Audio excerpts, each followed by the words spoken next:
Father, we thank you for your mercies. We thank you for another Sabbath, and we pray that as we have come together, your Spirit will deal with us. May we know that we're not looking at just history or current events or even crystal balling the future. We're trying to understand your will, and we know that you've had these things written for us so that we will know. We already have seen the quotation that you have plainly revealed the future events for us, just as plainly as Jesus told the disciples he was going to die. Help us to understand. Help us to recognize why you're telling us these things. We thank you for guiding us in Jesus' precious name. Amen.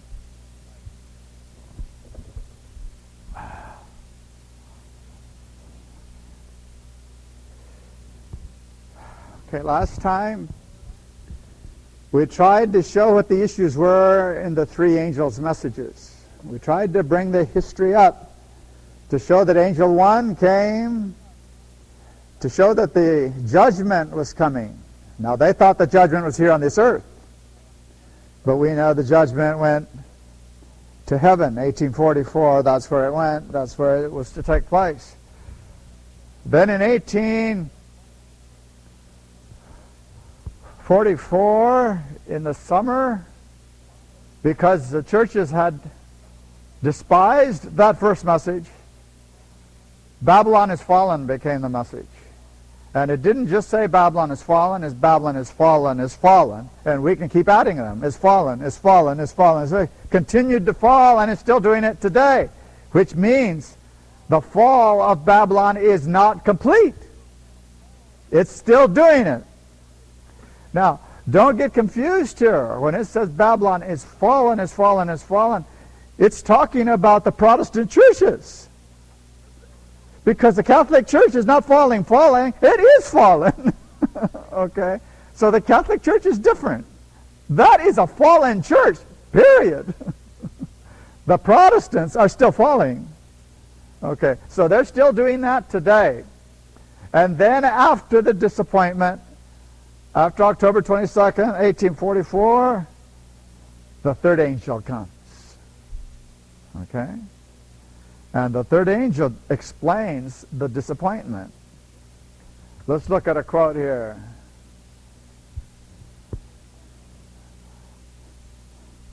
In the early writings, 254, it says, "This message was designed to put the children of God upon their guard by showing them the hour of temptation and anguish that was before them. Said the angel, they will be brought into close combat with the beast and his image. Their only hope of eternal life is to remain steadfast. Although their lives are at stake, they must hold fast the truth." The third angel closes his message thus: "Here is the patience of the saints. Here are they that keep the commandments of God and the faith of Jesus." As he repeated these words, he pointed to the heavenly sanctuary. Now this little paragraph is just full of things.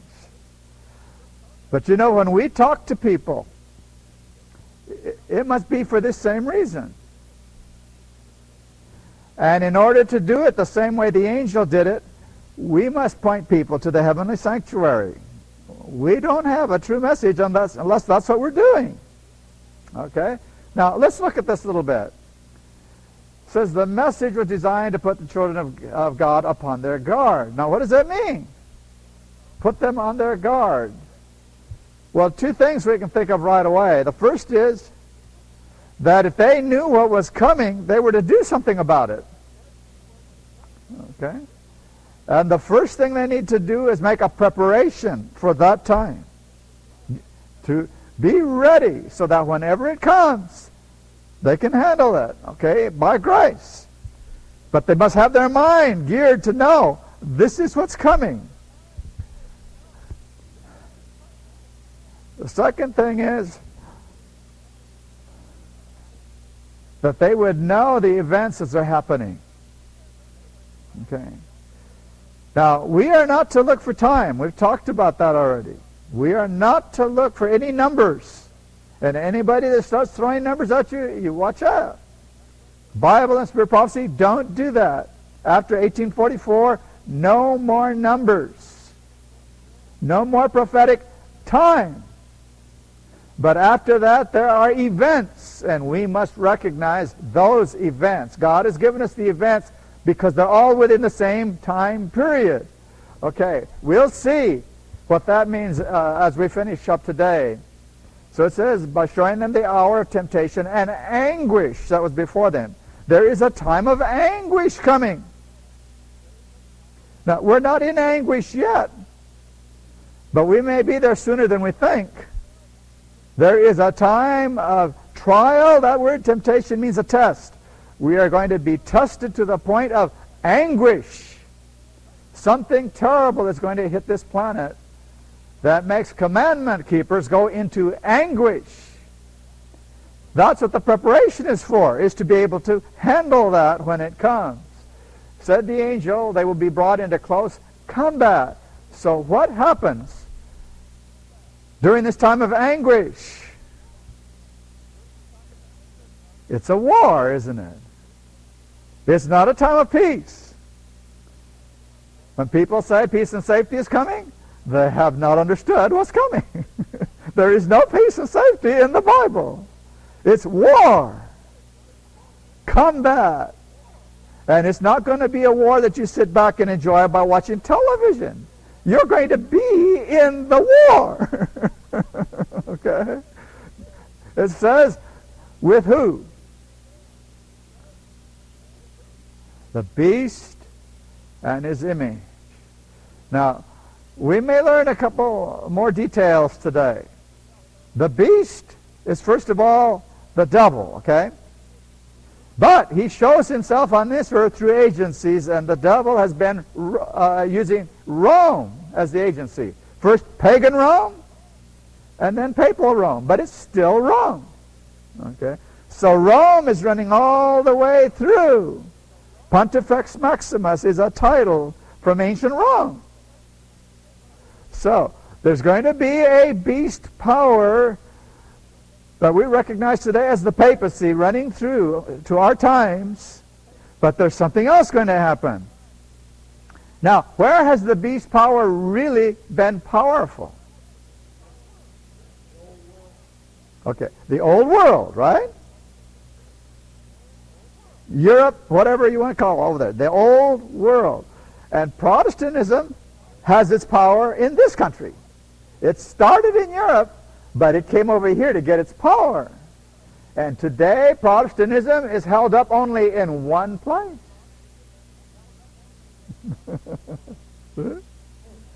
And I wonder how good we're doing with it. We are the only Protestants left. So Protestantism took its root in this world and got headquarters in the United States. That's why the United States is in prophecy.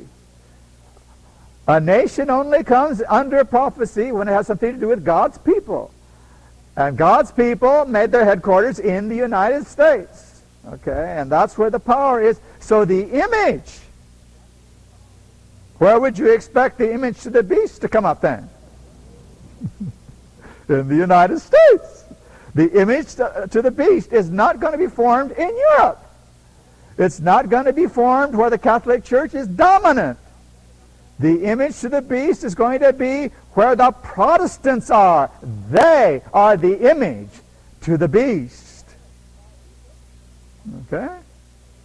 So it's talking about two things here. They will be brought into close combat with Catholicism, that power of the old world, and apostate Protestantism, the power of the new world. Now, you remember in Revelation 13, it uses the word earth. What does the word earth mean? It means United States there. Okay? The sea is the peoples of Europe, the old world. But in Revelation 13, the earth means this country, America, the United States. This earth swallowed up that old woman from the old world. Okay? And it swallowed it up because it took all the nations and made them into one people here. Now, when it says they will be brought into close combat with the beast and the image, the earth is where that takes place. The image will be formed in the earth. That's what it says in Revelation 13. So, point blank, it's telling us this image will be formed in the United States, nowhere else. Now, there will be an image worldwide later, but we are talking about the initial formation. That's one of the events we need to understand. We must not look for this in Australia, because there are things going on down there right now that are in advance of what we are doing here. We must not look to Europe. We must not look to Russia. We must not look to China. We must look to the United States. That's where it's going to happen. All right, so this little statement here is telling us those things. Their only hope of eternal life is to remain steadfast. And of course, the steadfastness is to keep relying on Jesus as our only merit. Okay? In that place of being steadfast with Him, we will be developing a character in that process. But don't think your job is to develop character. No, your job is to trust Jesus. He will help you develop a character. Okay? Now, we must recognize that developing a character is part of this. If we think we're just going to go to heaven free by saying we trust Jesus, it's not going to happen. We must really believe Him. We must have a faith that works. What does that mean, a faith that works? It means it really works. Okay? It doesn't say you're doing something with your faith. That's not what that sentence means. It means your faith actually works. It makes you a righteous person. All right. So, it says here, although their lives are at stake. Oh, we haven't come to that one yet, but people's lives are going to be at stake in this. They must hold fast the truth. The third angel, remember, we are trying to capitulate what we talked about all last time. The third angel closes his message thus. Now, that's after he has said about Babylon and so forth. Then he says, here is the patience of the saints. Here are they to keep the commandments of God and the faith of Jesus. And then he pointed to the heavenly sanctuary. So there's a work taking place on earth, and there's a work taking place in heaven. It's the same thing. It's the cleansing. Okay? The people are being cleansed so that the sanctuary can be cleansed. It's not the other way around. Okay? So, this statement is very important as we begin to move in on this. We're talking about a war. Something very real. So let's move into our subject for today. Great Controversy 592. The dignitaries of church and state will unite to bribe, persuade, or compel all classes to honor the Sunday. Now remember, we're talking about the United States, America, the land of liberty and freedom. The lack of divine authority will be supplied by oppressive enactments. Political corruption is destroying love of justice and regard for truth. Does that make any sense to any of us? And even in free America, rulers and legislators, in order to secure public favor, will yield to popular demand for a law enforcing Sunday observance. Liberty of conscience, which has cost so great a sacrifice, will no longer be respected. In the soon coming conflict, we shall see exemplified the prophet's words. The dragon was wroth with the woman and went to make what? There's the word, isn't it? War. War with the remnant of her seed who keep the commandments of God, have the testimony of Jesus. Okay, now, this little statement is moving us into something very important. It says the dignitaries of the church. Well, who is that?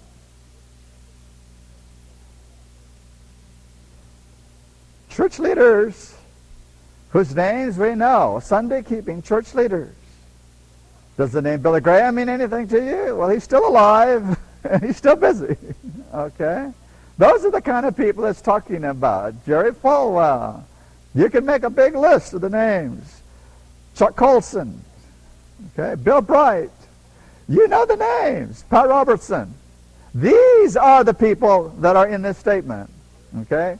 Now, don't look 20 years in the future from now. You start thinking, what's going on today that I can read in the newspapers right now? Because these statements better wake us up. These statements are no longer future statements. Okay. So it says church and state. Who's the state? All right.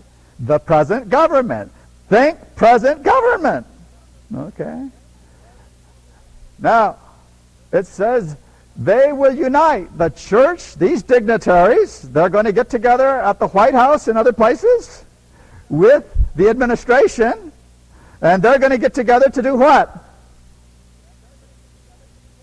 To bribe, it says. What does that mean, to bribe? Pay somebody off, isn't it? Have you ever heard of anybody doing that? That's what they're going to do. The church people and the government people are going to get together and they're going to say, you know, those Seventh-day Adventists out there are pretty tough. But if we give them $1 million for this and a couple of million for that, and we build them some schools, and we give them some money for their hospitals, and we...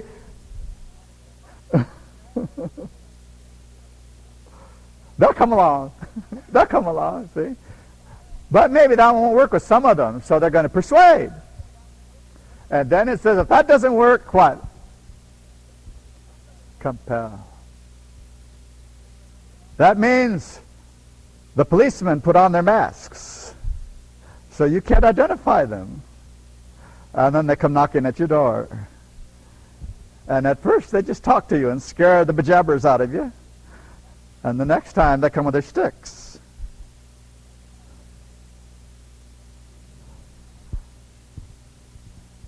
The lack of divine authority will be supplied by oppressive enactments. We're going to talk about that a little bit today. One of the ways they're going to do this is to wipe out the Constitution. Okay? And I'm going to show you some places where they have already done it. This is not in the future. It may have been in the future during Ellen White's time, but it no longer is. Okay? I'm not sure it was future in her time. I'll give you one that happened while she was alive. All right, now, it says political corruption. Political corruption? What is that? Political corruption is destroying love of justice. Where do we expect ultimate justice in this country? The Supreme Court. You can't go any higher. The statement says it's being destroyed at the Supreme Court level. Okay? And we'll see that one today also. And even in free America, rulers and legislators. What are legislators in this country? What are they for? They're to pass laws, yes, but what kind of laws? Abraham Lincoln said it, and today we don't do it anymore. The government of the people, by the people, and for the people. America has a system of government that comes from the people. And the legislators only make laws that the people say they want. Okay? This statement is saying something that we're going to have to try to understand two ways here. It says in order to secure public favor. Do legislators do that? All they live for is the next election. And they'll do anything it takes to buy the public to get elected. It says rulers and legislators, in order to secure public favor, will yield. Now, this is where it really gets strange. They're going to yield to the popular demand. The people are going to want this. popular demand for a law enforcing Sunday observance.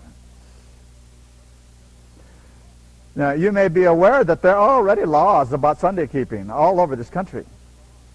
The various states have different kinds of laws, but nobody's enforcing them. Okay? This country, the people are going to get together. And we saw in the last election that 50% can vote this way and 50% can vote that way. But it doesn't make any difference. 5 people can say which way it goes. The Supreme Court. Now, if that same 50% want to vote something, they will cry democracy, democracy. 51%, we get our way. That's exactly how they're doing it in Washington right now. They keep working for that 51%. Well, the Constitution never set up a democracy. Our country is not to be run by the democratic principle of the majority rules. That's despotism. That's the same thing as saying the guy with the biggest stick rules. The Constitution of the United States is set up so that that will not happen. The Constitution is anti-majority. The Constitution says one person against the whole country has the right to his hearing before law.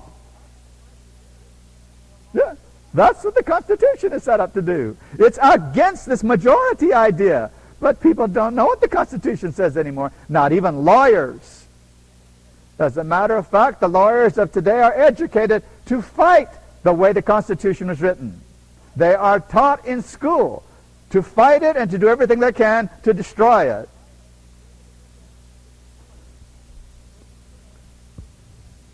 They're going to yield to the popular demand. And we're going to try today to move over to the idea of why the popular enactment of the people is to get the legislators to do this. Why are the people going to do this? Liberty of conscience, which has cost so great a sacrifice, will no longer be respected. The majority don't care about liberty of conscience. All they care about is they're the majority. That's the way it works. In the soon coming conflict, we shall see exemplified the dragon. So this is all coming from the devil. Satan is the one we're really looking at in all of these things.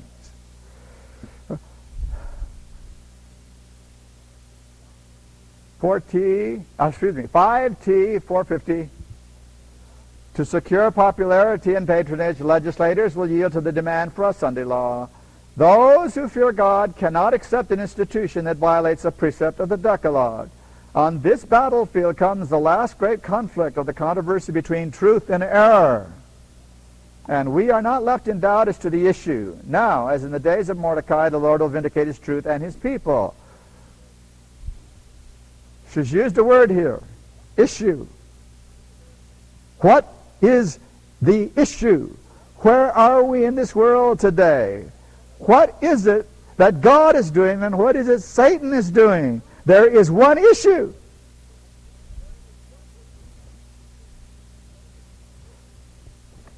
The commandments of God. Okay.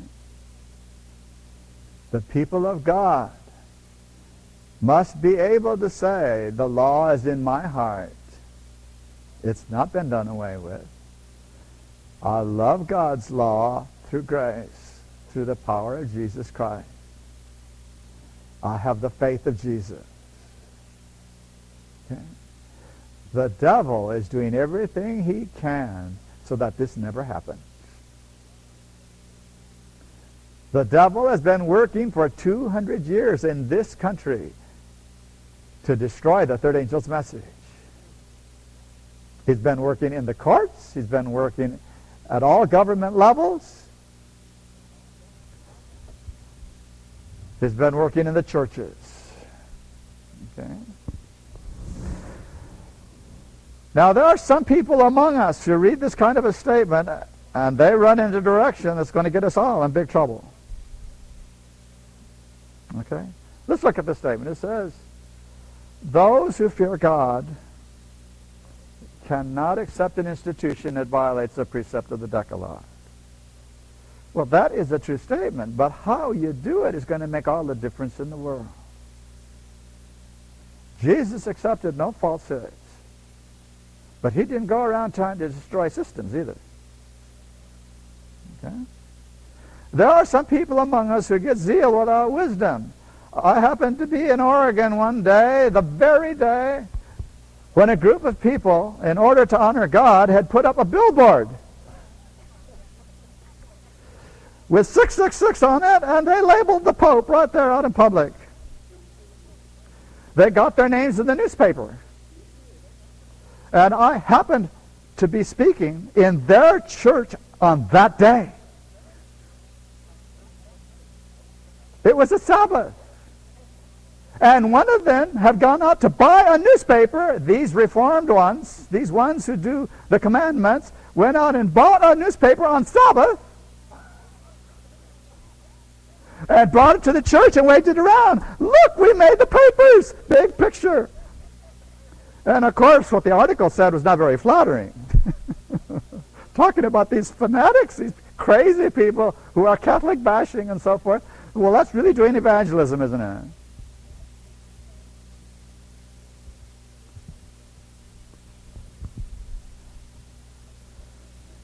I was supposed to speak on the sanctuary that day in that church. I never got there. They showed me the paper. And unfortunately, I was there at Sabbath school, and I heard one of the Sabbath school teachers saying, oh, we've got to love the Seventh-day Adventists. Oh, we've got to love the Seventh-day Adventists. And then they would turn around and say, they know nothing. They're apostates. Oh, but we've got to love the Seventh-day Adventists. When it got time for me to speak, I asked them, what do you mean, you've got to love the Adventists? Show me your love. How are you going to love them? By calling them names? You're going to go around telling everybody the Seventh-day Adventist Church is an apostate church? That's how you're going to love them? I asked them some hard questions, and they were just sitting there. And then they started firing at me. You know, I thought, well, this is very nice. I like this. They started attacking. So I just listened to them. And after a while, I started asking some very difficult questions that they couldn't really answer very well about Christianity. At the close to the middle of the meeting, a fellow and his wife were sitting there with their 2 children, and he raised his hand and he stood up. He said, you know, I came here today because I heard this was the true Seventh-day Adventist church. I was told that here the Bible and the Spirit of prophecy are really practiced. He said, but I have to tell you, after hearing what I've heard here today, I'm never coming back. The Spirit of God is not here. That was a total stranger to that group. The Lord rebuked them right there.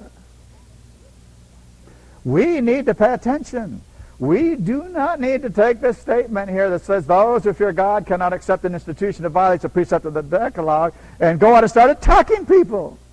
We must not attack Sunday keepers. We must not go around saying, you're wrong, you're wrong, you're wrong. That is not what Jesus did. By the end of today's meeting, we're going to try to move over into what these statements are trying to tell us about who we're supposed to be and how God's going to use us to convert people to the truth. Okay? All right. So the issue then is God needs Esther's and Mordecai's.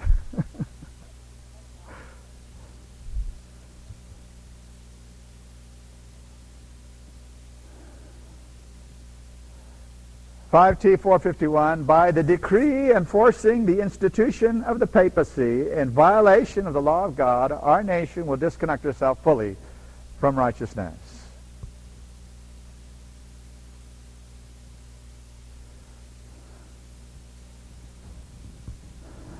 The key word to keep remembering in these statements, and I'm only giving you 2 or 3 today, is the word enforce. Just because they pass laws, that's not it. It is the enforcing of the National Sunday Law that meets the requirements of what God has been telling us. Enforcement. Okay? So it said by the decree enforcing the institution of the papacy. Now I have to warn you that if you get involved with some scholars, there are those among us who say spirit of prophecy is wrong here. The Sabbath is not an institution of the papacy. It was around before the papacy. Well, they are misreading the spirit of prophecy. When Ellen White says this kind of a statement, she's not talking about who started it. She's talking about whose authority makes it keep happening. I will show you a statement where she says, by their authority. Okay? So we need to understand, today there is no authority for keeping Sunday other than the Roman Catholic Church. There is no authority for that in the Bible. Okay? So her statements will hold. She knew what she was saying. We have to leave it the way she's saying it. Now she's saying this institution of the papacy in violation of the law of God, our nation, America, the image to the beast through the Protestants, America will disconnect herself fully from righteousness. When the legislature of this country passes a national Sunday law with the purpose for enforcing it in all the states, this country will be divorced from God, never to return. We are now moving over to what the crisis is. Okay? The crisis begins with the national Sunday law. The time of anguish for God's people begins right there. Great Controversy 449, the dragon was wroth with the woman, went to make war with the remnant of her seed, which keep the commandments of God, have the testimony of Jesus Christ. In the near future, we shall see these words fulfilled as the Protestant churches unite with the world and with the papal power against commandment keepers. So the church right across the street, they may have some very nice people over there. They might even have some very nice ministers over there. But if that church stays loyal to what it's teaching right now, they will become the enemies of God. They will join with the government. And so this church is sitting right across the street from where the war is coming from.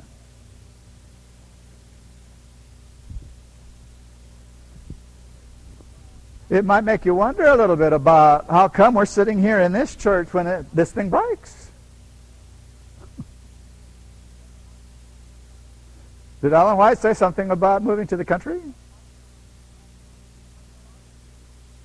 Getting out of the large cities? Did she mean we're supposed to be sitting in this church when the Sunday law hits? Think about it.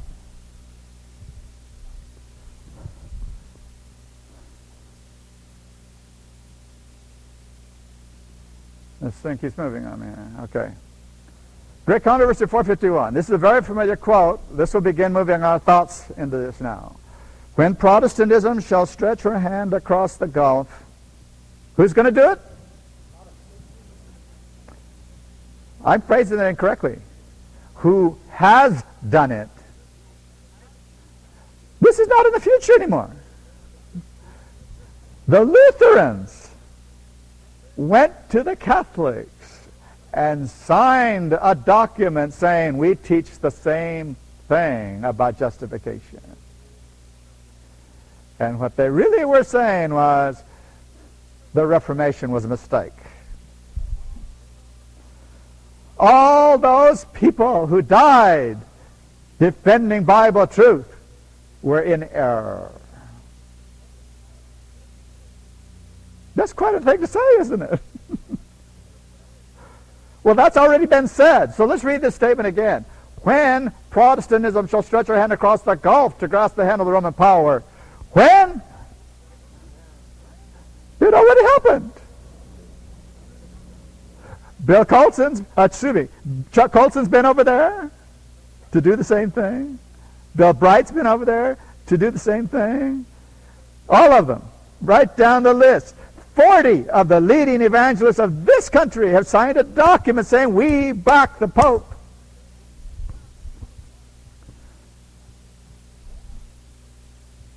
When?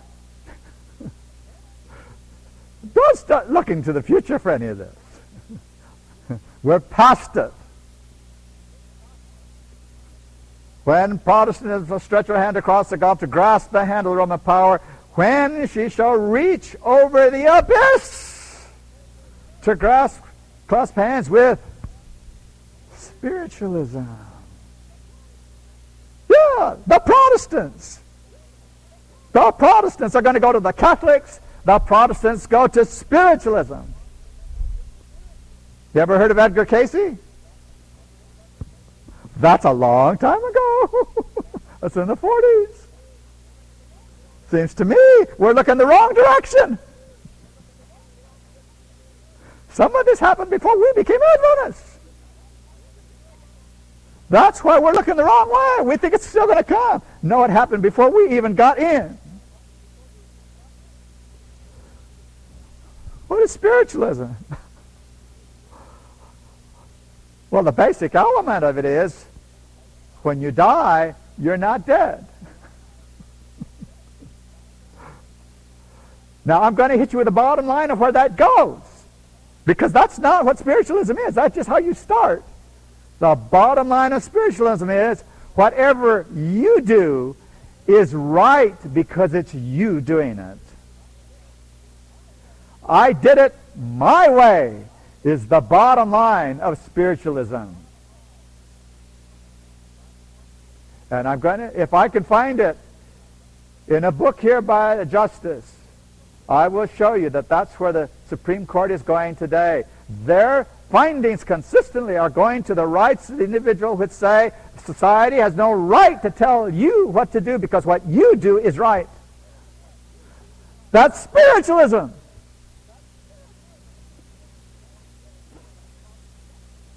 And so have the Protestants done it? They've gone to the courts and said, help us.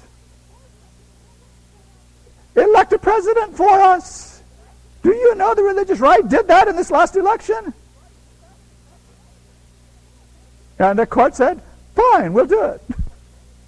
Because we believe the same way you do.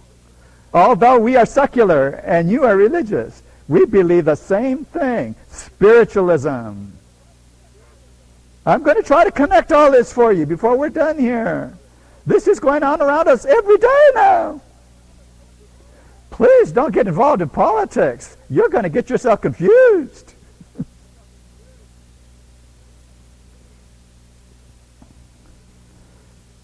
When under the influence of this threefold union, our country, not Europe,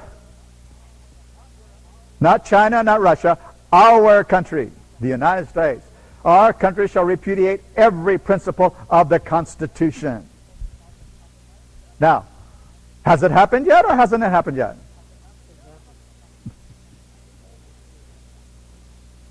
We have the threefold union, and she says when that happens, it's already happened. This country will repudiate every principle. Have we repudiated the Constitution? Well, according to my reading, this statement says we have. All I need to do is go back into the papers now. Time Magazine, Newsweek, all these journals, the TV reports, and they'll tell me the same thing. The Constitution of this country has been repudiated. And there's some very clever ways it's being done at Harvard, at Yale, among the intellectual elite of this country. Those people believe that you and I are so stupid we can't govern ourselves. They have to do it. They really believe that. And you know, looking at a lot of people in this country, I would agree with them, but that's not the point. The Constitution is there.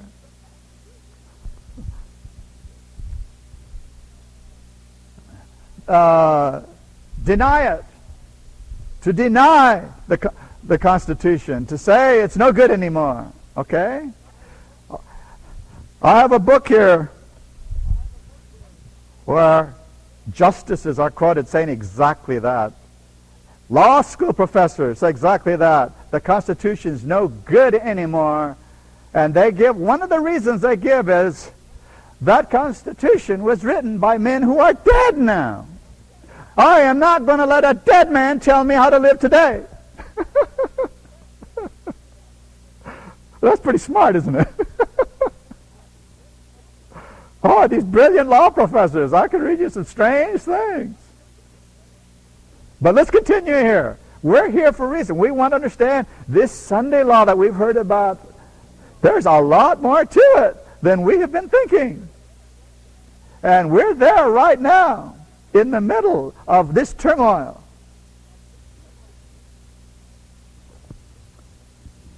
I'm going to read the next little part of this, and this one should throw us off our seats. Our country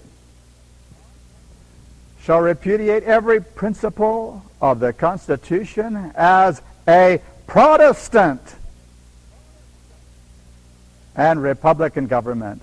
The United States was established by Protestants to be a Protestant country. You find any commentator on television who will agree with that statement today. You find any judge that agrees with that. They say, wait a minute, separation of the powers of church and state. You have to keep them separate. You can't say this is a Protestant country. Well, the Constitution was formed by men who were Protestants, and that's what they believed they were doing. You remember the Bible says there are two little horns? Yeah. No king and no pope. Protestant. Come on, folks. We better stay Seventh-day Adventists. We are different. We can't be the people who sit in front of a television set and believe what they tell us. It's all lies. They don't even know what they're saying. You're not going to find any Bible on television.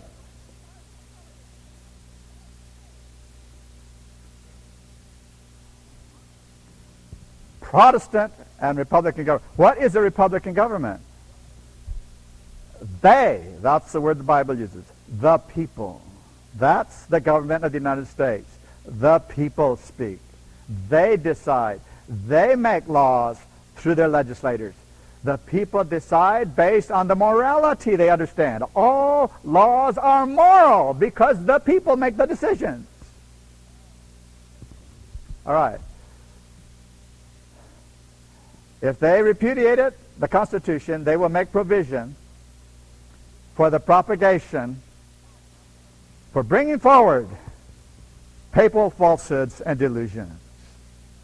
Now, it doesn't say it's going to make this country a Catholic country. It doesn't say that. But this country will teach the same thing that makes a Catholic a Catholic. Then we may know the time has come for the marvelous working of Satan. The end is near. So I believe I'm authorized here today to tell you the end is near. I'm not going to put any numbers with it. I've been told by God not to do that. But He told me I can say it's near. Okay?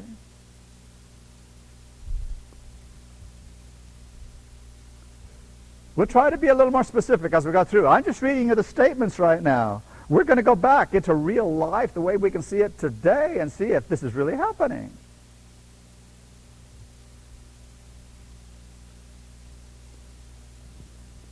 Last time we talked about the Roman armies and what that meant to Jerusalem. 5T 451, as the approach of the Roman armies was a sign to the disciples of the impending destruction of Jerusalem, so may this apostasy, what apostasy? this Sunday thing, making the image to the beast, so may this apostasy be a sign to us that the limit of God's forbearance is reached, that the measure of our nation's iniquity is full. Do we have a wonderful good government right now? I'm sorry. It says here when these things are taking place, iniquity is what the government is. I hope there's nobody here backing this government today. If you're backing a political party, you have a problem. Iniquity. And it wouldn't matter if Gore was in there. It'd be the same thing. Iniquity. Okay? So it doesn't matter which party you're talking about. It's both the same.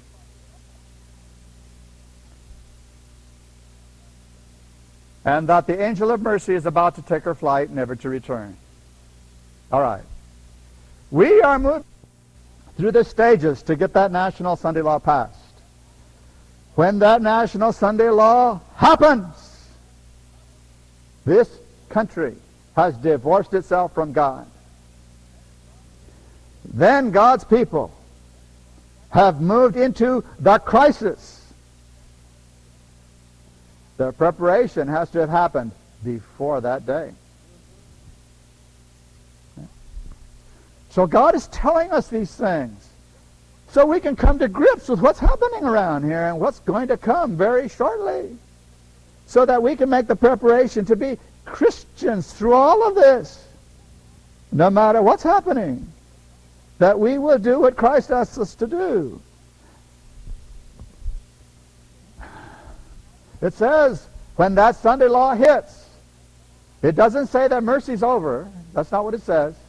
It says the angel of mercy is about to take her flight. So there's still some that are going to come in. Okay? It's the same thing back there, Sodom and Gomorrah. The angel said, I'm going to have to get you out of here. This place is going to be destroyed. Well, probation had closed for that place, but still it wasn't destroyed, because the angel was waiting to be sure that he got everybody out that needed to get out. And when that Sunday law hits, God has to say it one more time. Come out of her, my people. Come out, my people. But Seventh-day Adventists are being given a different signal. Okay. We'll see what their signal is here. 464, same book, 5T. The time is not far distant when, like the early disciples, we should be forced to seek a refuge in desolate and solitary places. As the siege of Jerusalem by the Roman armies was a signal for the flight to the Judean Christians, so the assumption of power on the part of our nation in the decree enforcing the papal Sabbath, there it is, Sunday, will be a warning to us. It will then be time to what? To leave the large cities. Now, does this statement say that when we read in the newspaper, the government with the Protestants and the Catholics and the spiritualists, the secularists, the atheists, everybody got together and passed a law saying Sunday is the holy day for this country. We are going to be a Christian nation. Is that time to start making plans to leave the city?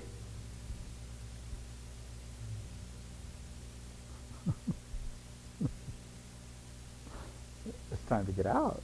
No plans. The plans were supposed to be before. Now, we're talking here about large cities. It is sure folly for a Seventh-day Adventist today to live in Chicago, to live in Denver, to live in Los Angeles. There's just no reason for a Seventh-day to be living in any of these large cities.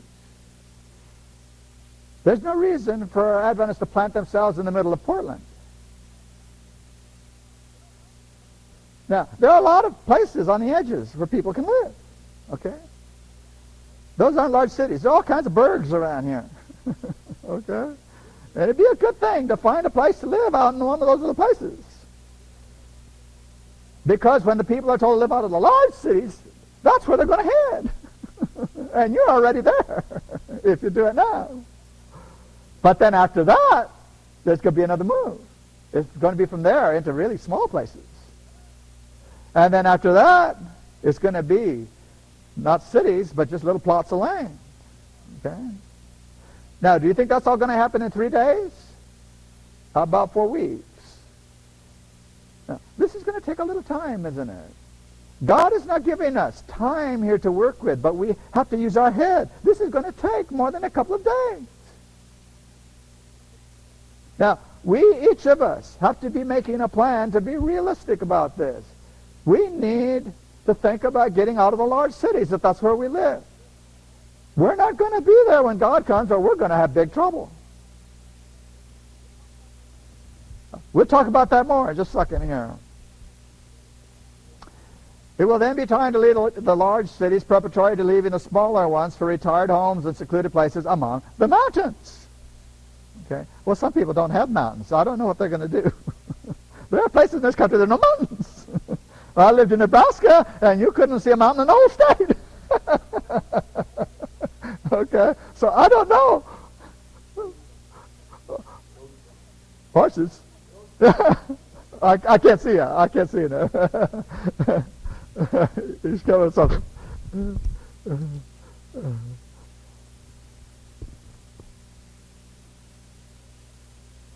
Goshen, Egypt. Goshen's, land of Goshen's. Okay, that's right. The Lord can provide. He's going to provide. As a matter of fact, Ellen White saw in a dream one time that there was all kinds of trouble. She saw this war. And an angel came to her and said, "Follow me." And said, well, okay, so she followed. And the angel took her down this way and down that way, and the streets were getting narrower. She saw buildings, little alleys, and kept going and going. Finally, there were no more alleys, and they kept going through the brush and all that. And finally, the angel took her someplace, and she looked. She had been taken to the mountains. The angel took her out there to a place, a specific place, and she looked around, and there were other people there that the angels had brought. Okay, so the issue is be ready. Be ready. Be in a place where God can do things with you. When He tells you to do something, you do it. You just follow. Okay? We're not, none of us going to get smart enough to know what to do in these times. Okay? We're not going to be able to get food. God's going to have to do something to get us food. But He's going to do it. Okay? This is all in God's hands. But He's trying to tell us, this is what's coming. Read the papers. Listen to what people are saying. Just pay attention. You'll see it. Well, I have to tell you, I see it every place I look today. I know this is happening. All right, so continuing. 6T, 195. To parents, He sends a warning cry, gather your children into your own houses. Don't let them wander around and go into the neighborhoods of friends. You bring your children into your house, and if anybody comes to visit them, you have control of the whole situation. You know what's going on. Gather your children into your own house. Gather them away from those who are disregarding the commandments of God, who are teaching and practicing evil. Get out of the large cities as fast as possible. She wrote that in 1900. Yeah, people every now and then ask me, is it time? Is it time? There was time in 1900. Well, why do we need to be thinking of when's it going to be time? There's a sentence you can look at every day if you want to look at it. Get out of the large cities as fast as possible.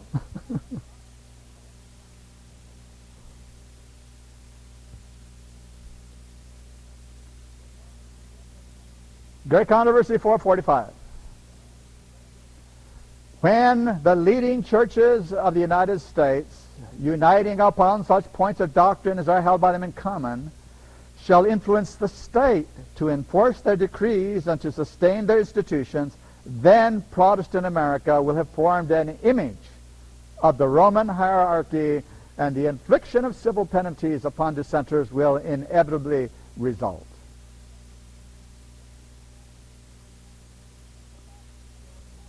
Well, what doctrines do they hold in common?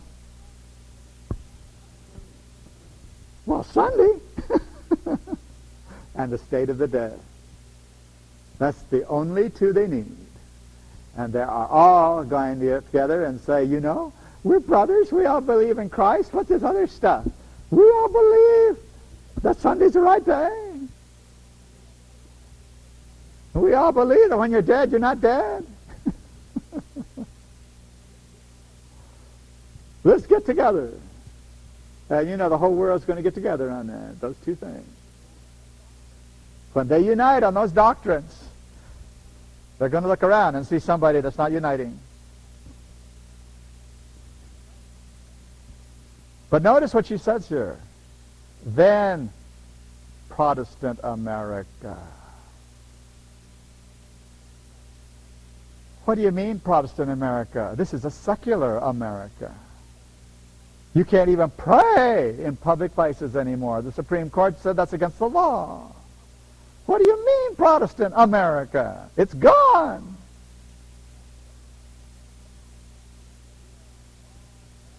We are a long way toward forming the image of the beast already. There is one thing about conservatism that cuts across everything. To be a conservative does not mean you believe in liberty of conscience. To be a conservative means you want everybody to do it the same way, and you will pass laws to be sure they do.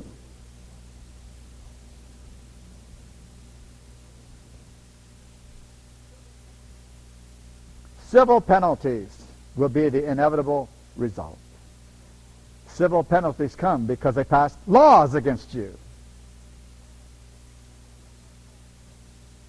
449, great controversy. But in the very act of enforcing a religious duty by secular power, the churches would themselves form an image to the beast.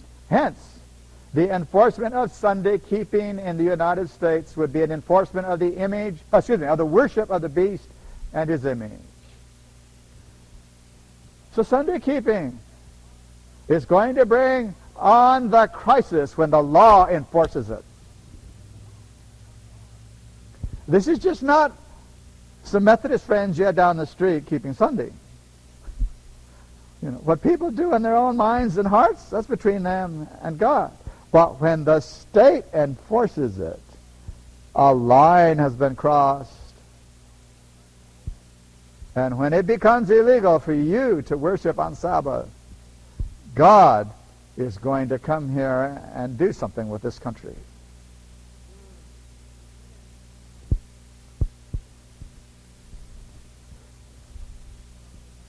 And you know what? The people that were elected officials, they're still going to be there the day that God does that. And you just better hope you didn't help elect them.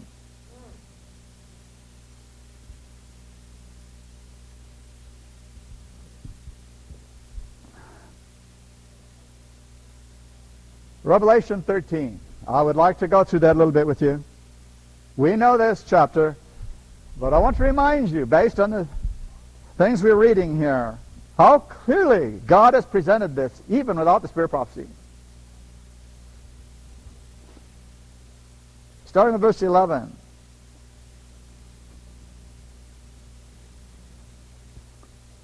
I keep looking at that clock, and it's not telling me anything I understand.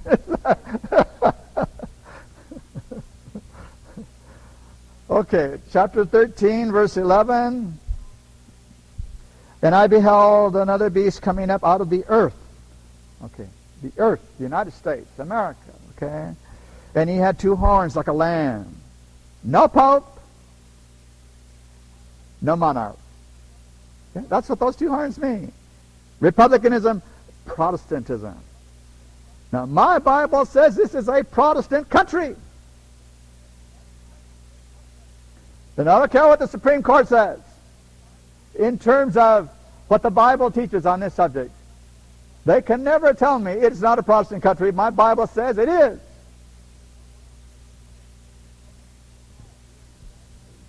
Verse 12, he exercised all the power of the first beast. What was the first beast like? Well, we know that a king groveled at the foot of a pope in the snow. And if the pope didn't put a hat on his head, he wasn't a king anymore. The image is going to do the same thing in this country. The Protestants are going to hold something over those people who want to be elected officials. They're going to have a power to make or break them. And he caused the earth and them which dwell therein to worship the first beast. Now, in every commentary I've seen in Adventism, other than the Spirit prophecy, it says the earth here means the world. That is not what this chapter is about. This chapter is about the United States. And this chapter is telling us right here that he exercised all the power of the first, this image of the beast, and he caused the United States and them that dwell therein to worship the first beast, whose deadly wound was healed.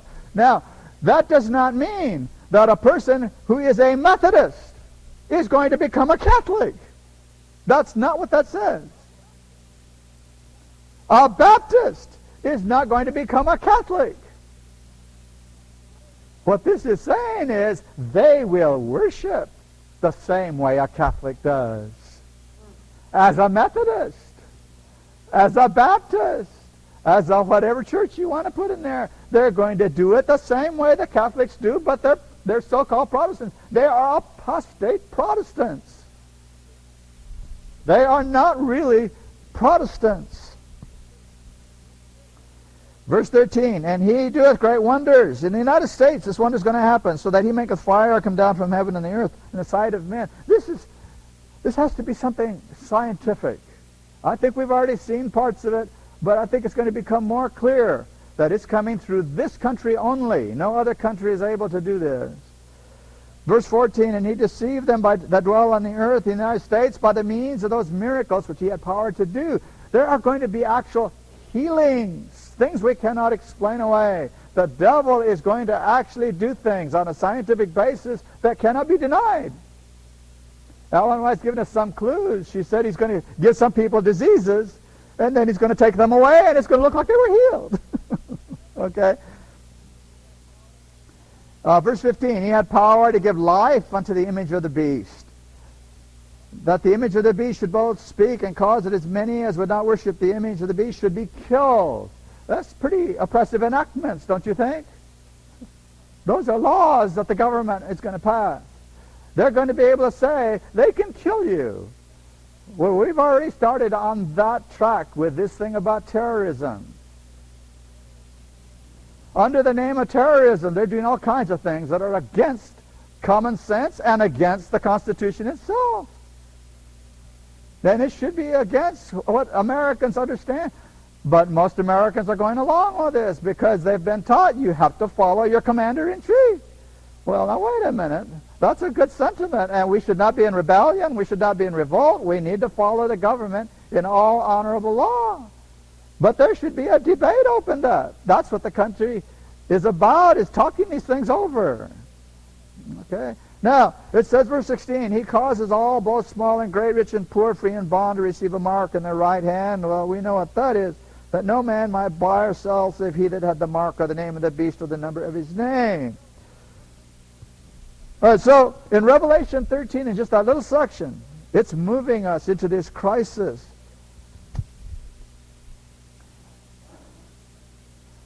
All right, back to our quotation here, Great Controversy 588. Through the two great errors, the immortality of the soul and Sunday sacredness, Satan will bring the people under his deceptions. Those two things.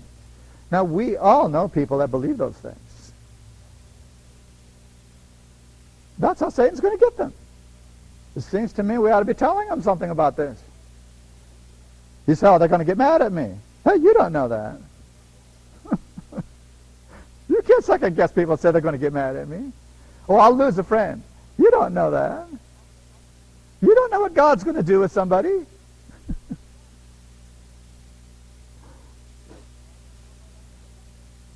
While the former lays the foundation of spiritualism, the latter creates a bond of sympathy with Rome. Isn't that interesting? A bond of sympathy with Rome. Sunday. The Protestants of the United States will be foremost in stretching their hands across the gulf to grasp the hand of spiritualism. They will reach across the abyss. Okay, we've read part of that. Under the influence of this threefold union, this country will follow in the steps of Rome in trampling on the rights of conscience. The clergy, the Protestant clergy, The clergy will put forth almost superhuman efforts to shut away the light lest it should shine upon their flocks. By every means at their command, they will endeavor to suppress a discussion of these vital questions. Do you see why we need to be talking to some people now? The time is coming when the ministers are going to tell them, don't you talk to us Seventh-day Adventists. They're crazy.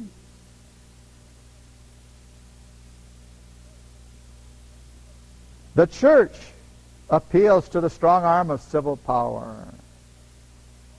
And in this work, Papists and Protestants unite.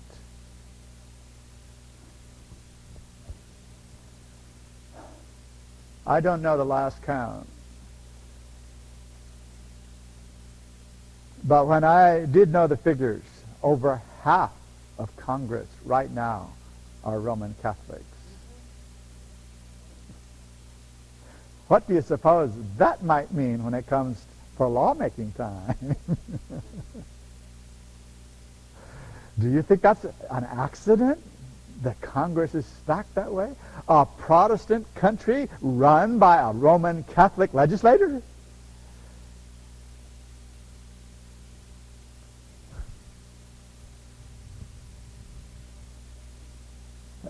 You know one of the most famous names. He was instrumental in keeping Robert Bork off of the Supreme Court. One man got on the phone all over this country and set up a campaign that smeared Bork up one side and down the other, and he never got a hearing. That was Ted Kennedy.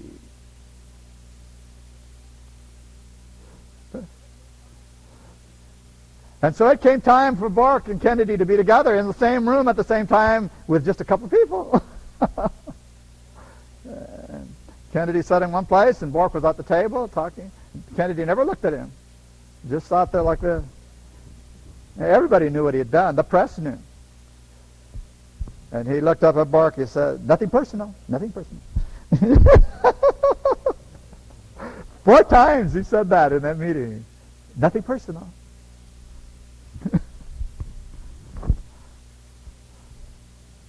Of course it's nothing personal. They don't care who would want to defend the Constitution. They do the same thing to him.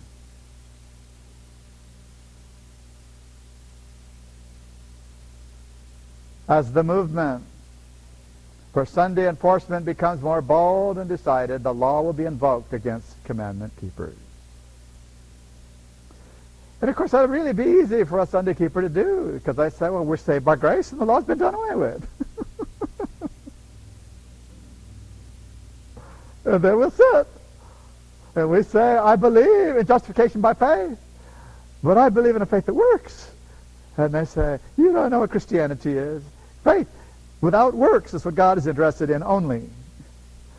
You better be ready with a life that says, well, I know it's more than that. Yes, faith without works justified me, but it doesn't stay that way.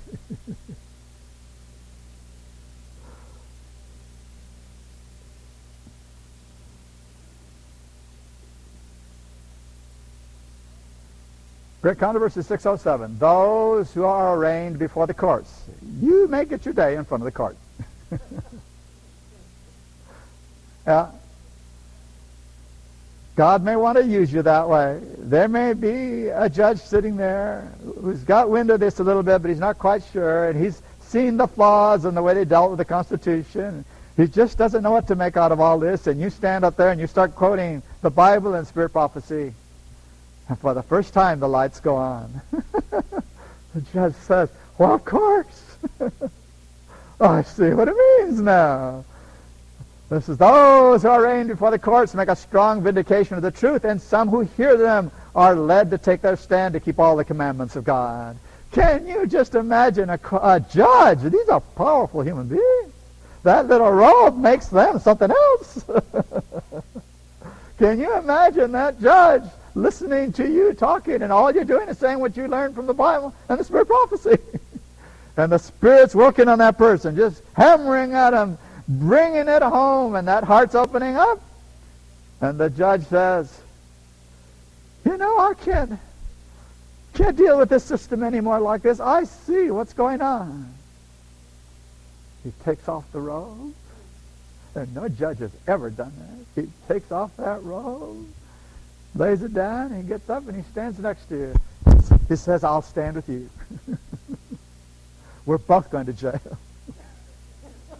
Because he knows that's what it means. He's not getting off the hook just because he's a judge. He's going to jail. There'll be some legislators who get it too. You know, God does have some of them. They're a rare breed, but he has some of them who are keeping Washington in check. Yeah, little things they do here and there. God is using them to keep the hammer from hitting too soon.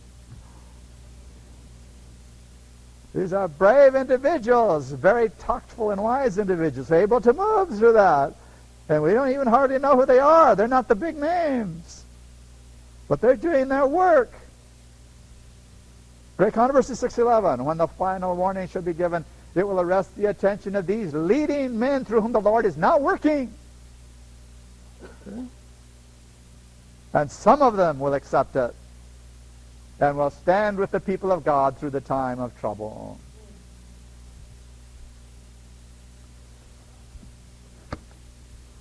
So,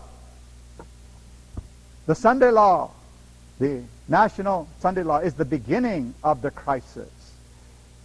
We will now start working our way through the events of the crisis because God has lined them up for us. That's what we are going to be studying now. This has all been background just to get us to this.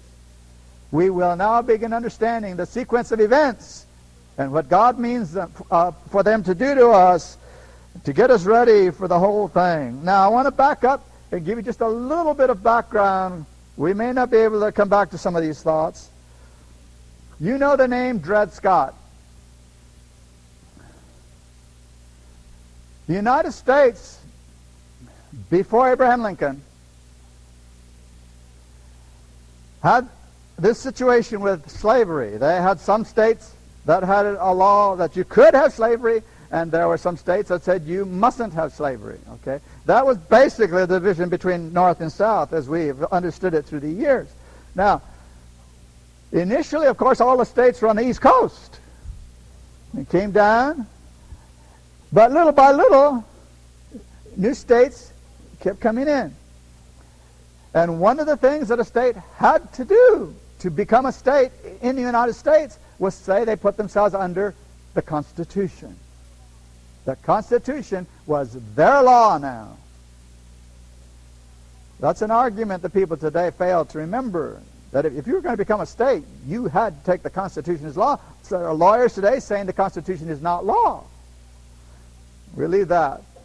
All right. One of the things they set up was the Missouri Compromise. Now, if you took your history seriously, which I really didn't back then because I thought it was a bunch of foolishness, and now I see it all has something to do with God. Okay. The Missouri Compromise back there said basically that when a new state comes in, you can't get one state in. You have to take in two states at the same time. One will have slavery and the other will not have slavery. So the balance of power will always stay the same in the United States. This one's slave, this one not slave. Two at a time. You want to be a state, you have to wait till another one wants to be a state. Oh, here's two now. Okay, one will be slave, one will be non-slave. And so this is what was going on before Abraham Lincoln. And for them, it was working because there were no political problems. The United States just kept moving along. New states were coming in, and the balance of power was not being shaken. Slave, non-slave, all equal, all equal, all equal. And so the bigger the country got, no problem. Until one day, a fellow by the name of Dred Scott was taken by his owner across the state line, and he found himself in a free state. And so there, legally, he was not a slave. And he thought about that. He said, hey, I'm not a slave. So his owner took him back, and he petitioned the law. He said, I am no longer a slave. And I said, what are you talking about? He says, I entered that free state, and from that point on, I am not a slave. And they said, well, you're crazy. He took it to the court. They found against him. He took it to the next court. They found against him. So he took it to the Supreme Court. Now, where's the Supreme Court?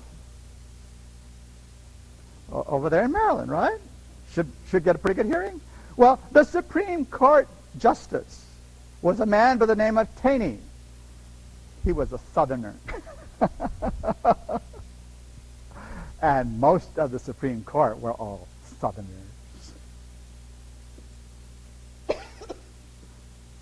He never had a chance. They were Southerners. He got over in front of the Supreme Court, and Taney said, well, he said, the Constitution guarantees that a man's property will be safe to him. Property. Now, the Constitution's about people. But he said this slave was property. And so he says, there are certain things in the Constitution that must be interpreted. Everything isn't laid out. So I am interpreting it. This is property that belongs to this man. He has no right in the court. He's property. The man has the right in the court. He changed the Constitution of the United States, and the idea behind his ruling was, we will make slavery legal forever in America. It took a civil war to turn around what he did. This is what Abraham Lincoln inherited. That Supreme Court ruling. It's the first time that I know of in this country they tried to change the Constitution. They did change the Constitution. It took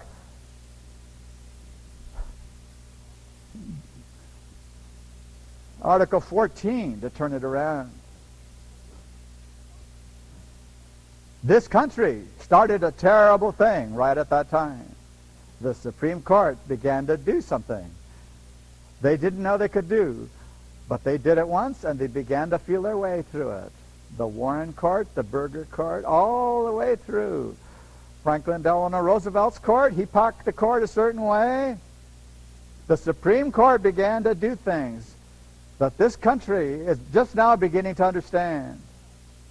The Supreme Court was set up to defend the Constitution and to interpret the law. That's all.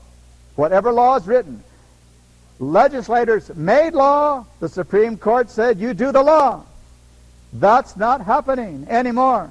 The Supreme Court, down through those years, without going through all the history, decided they had a moral responsibility to take care of the people.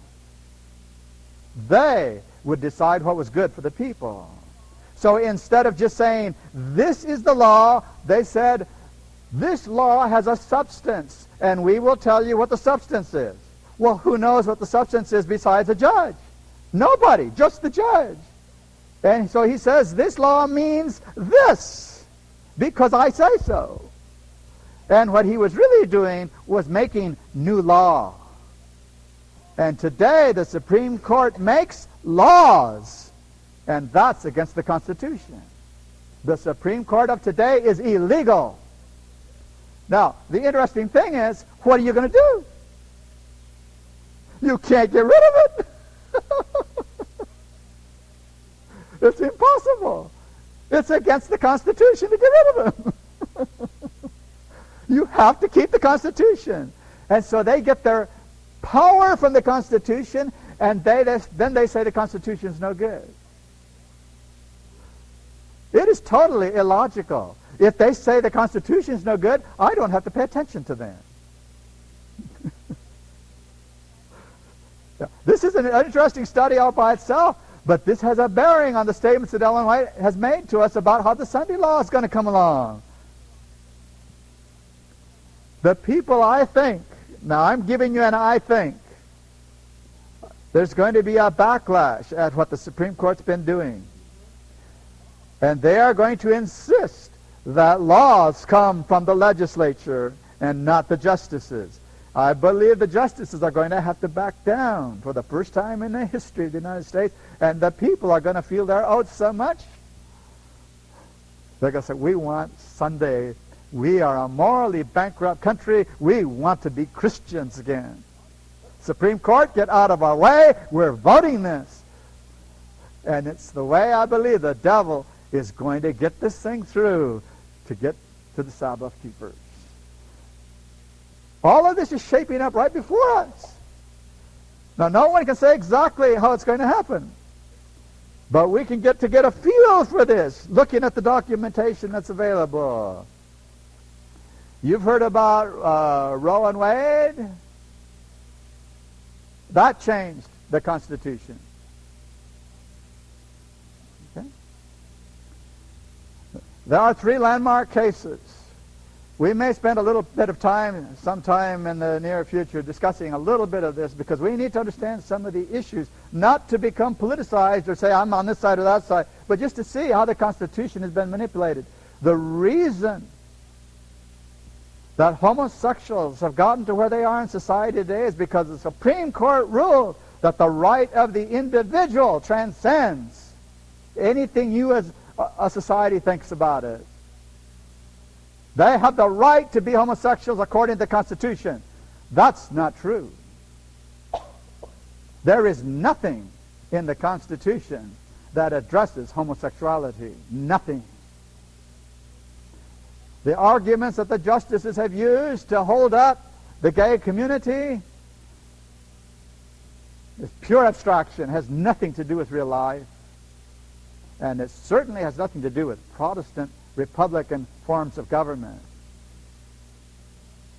It makes some strange reading when you start reading what these justices have said to make what they think made sense into law. It's horrible reading. I've been going through it just because I want to understand what it was Ellen White was saying here. She told us the truth. And this is the way it's happening. And it's all around us. Let me give you just a couple of examples here. One that shocked me in this book by Robert Bork. He has written this book to show what happened to him in the fight that people put against him. Now, you can't campaign to be a Supreme Court justice. You can't campaign. That is something that you're asked to do, and you either get the nomination or you don't. But there was a tremendous campaign against him that he could not answer, because in his own hearings he said, it's against all my scruples to defend myself and to get into this and to say why this or that. Oh, I can't campaign for this position. I would not be a faithful judge. I got it that way. And so they did the job on him. Ronald Reagan tried to get it through, but even Reagan backed up. He saw what was happening. And he says, no, we leave this one alone. We'll just put another man out there. He wrote a nice letter to Bork. Okay, I want to read this statement in this book. You aren't going to understand how it comes into it, but you'll understand the statement I'm looking for here. Harvard is apparently a hotbed of revisionist law professors. In addition to Lawrence Tribe, Professor Frank Michelman has long been working on a theory that would make welfare payments a constitutional right that would be recipients could enforce in court. Professor Richard Parker finds our present democracy in a state of corruption, which asserted condition he regards as warrant enough for courts to use the Constitution to remake society. He promises a new constitutional theory that will take seriously and work from, while no doubt revising, the classical conception of a republic, including its elements of relative equality, mobilization of the citizenry, and civic virtue. Now, this is the sentence I want you to pay attention to, this last sentence. This sounds a bit like a court-managed version of the French Revolution. Now, whether you understood the other part or not doesn't matter. This man who understands constitutional law and the history of the Supreme Court and is an author in these subjects said that what some of these people are saying sounds to him like what brought on the French Revolution. Did Ellen White say anything about the French Revolution? Book Education, page 128. She says the very same ideas that brought on the French Revolution will be happening. This man doesn't know anything about Ellen White. He said the same thing.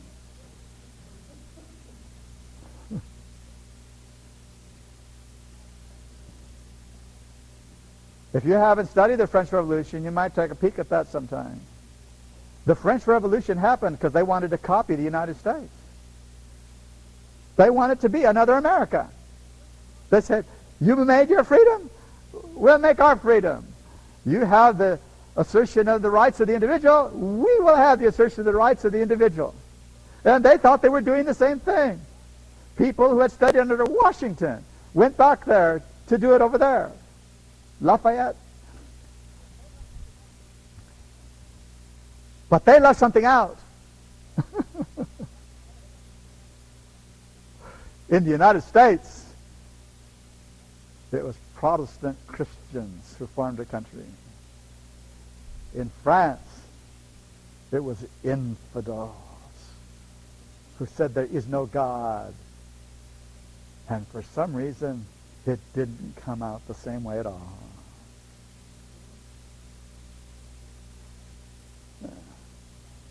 We in this country are fast returning to the way the French thought. They had a monarchy and they had a pope. They got rid of it a certain way. We have gotten rid of it a certain way now through the Supreme Court, and it's heading us in the same direction as the Jacobin tyranny. The spirit prophecy is deep. Okay? These sentences don't just float by and say, did you get it? We better start thinking and see what's in here. What are we being told? Okay, we've got another link. We've got another link here today. We will keep moving forward and we will keep laying things that will show us how the events and the sequence works. And what God has been trying to tell us as a people, that's going to happen. All of it, just the way He said. And He's going to have a people who understands this. It might as well be us. Okay, let's have prayer.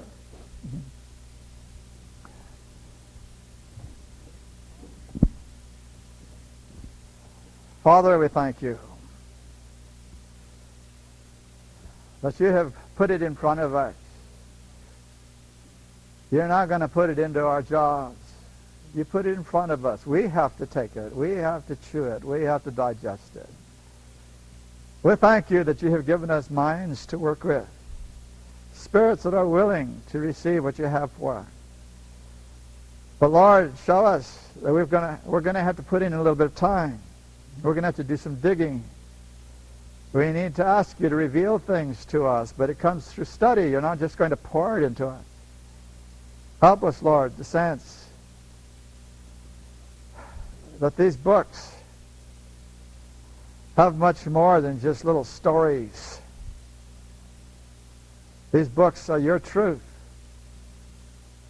These books that You have had written for us contain gems that we really need to study and understand. We thank You that with this, just a little bit of clues that You give us here and there, that we can begin to put some things together, that Your Spirit will guide us, that we will sense in the events going on around us, that it's more than just humans making mistakes and trying their little experiments. There's a devil involved. He's working a plan. And those people who are not decidedly Yours belong to Him. Help us, Lord, to not become loyal to things that don't belong to You. Help us to sense that what humans do is always imperfect. May we only have the perfection of Jesus. We thank You in His holy name. Amen.